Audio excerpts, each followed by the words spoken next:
So here's how my course is organized. I have on the home page, I have the welcome announcement, shows them the information, shows them about myself, shows them the requirements for the course. If you click on the content page of the course, it gives them the option of looking at the Start Here menu like we're discussing in the course.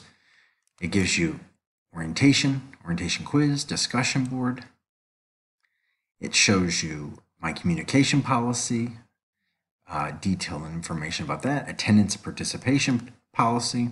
I have proctoring requirements, course requirements, Zoom, then syllabus, that information. I have different information there. I have the syllabus, I have the schedule, design map, so all that is going to be critical for what we're looking at.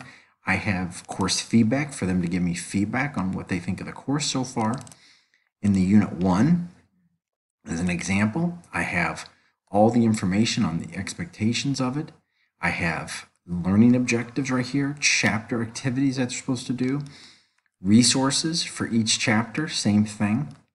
And then if I click on the discussion board tab,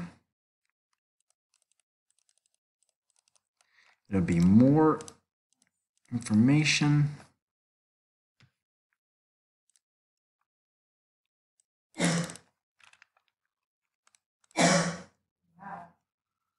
So clicking on the discussion board tab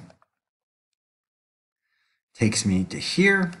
In the discussion board tab, takes me to what college is worth, information about it, what they contain about it, and that's kind of the setup of what we've looked at in the course in terms of our navigation.